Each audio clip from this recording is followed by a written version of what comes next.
কদিন আগেই ছিল জামাই ষষ্ঠী, সবাই নিশ্চয়ই গেছিলে, তেমন আমিও চলে গেছিলাম বাপি মায়ের কাছে। সকাল সকাল ঘুম থেকে উঠে দুই বোনে মিলে রান্নার জোগাড় করতে রেডি হয়ে গেছি। আর এদিকে বাপি কিন্তু জামাইদের জন্য জ্যান্ত কই কিন্তু ওখানে না বেছে দেয় না, জানো তো। তার জন্য বোন বসে গেল মাছ বাছতে, আর আমি তো বাছতে পারি না, তাই ওকে সাহায্য করার জন্য আমি আঁশগুলো ছাড়িয়ে দিচ্ছিলাম। দু বোনে মিলে কিন্তু কাজগুলো করেছি, যাই হোক। আর এদিকে মা ফল ধোয়াধুয়ি করছে, কেন সকালে জলখাবার দিতে হবে জামাইদেরকে।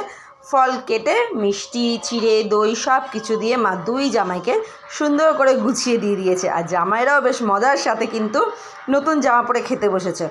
ওইদিকে তো খাওয়া দাওয়া হয়ে গেছে, এখনও তো অনেক বাকি রান্না আছে, সেগুলো করতে আমি আর বোন আবার চলে এলাম রান্নাঘরে, কেন বাকি রান্নাগুলো করতে হবে আর বাড়িও ফিরতে হবে আমাকে, সেই কারণে। আর তারপরে দেখো বসে গেছি মাটন কষা করতে। এই ওভেনটা না মাকে গিফট করা হয়েছে। প্রথমে আমি বসলাম, কিন্তু এত গরম ছিল পারছিলাম না, তারপরে বোন বসে গেল, কেন একার পক্ষে সম্ভব হচ্ছিল না। আর তারপরে দেখলাম মাটনটা সেদ্ধ তো বাকি ছিল, তাই বাপিকে বললাম বাপি একটা পেঁপে পেড়ে দাও। বাপিও চলে গেলো পেঁপে পাড়তে, আর শান কিন্তু পেঁপেটা নিয়ে লাফাতে লাফাতে আসছে। গাছ থেকে এরকম পেঁপে পেড়ে মাংসে দেওয়ার মজা আলাদা, কে কে করো এরকম কাজ। আর তারপরে কিন্তু জামাই নিজেই বসে গেছে, বললো তোমরা সরো আমি নিজেই করে নিচ্ছি। আর এই রান্না বান্না সব কমপ্লিট, এবার কিন্তু জামাইদেরকে গুছিয়ে খেতে দেওয়া হয়েছে। আর আমরা তারপরে খেয়ে দিয়ে নিয়েছি, আর বাড়ি ফিরতে হবে বললাম না, তাই বেরিয়ে পড়েছিলাম।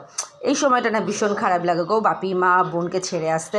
কিন্তু না আমি কাঁদছিলাম না, ঘেমে গেছিলাম, এত ঘেমে গেছি যে চোখ দিয়ে যেন জল পড়ছে আমার। আর তারপরে কি বেরিয়ে পড়েছি। যাক, ভিডিও কেমন লাগছে অবশ্যই কমেন্ট করে জানিও, একটু পাশে থেকো, একটু সাবস্ক্রাইব করে দিও, আর সবাই ভালো থেকো, আমরাও যেন ভালো থাকি।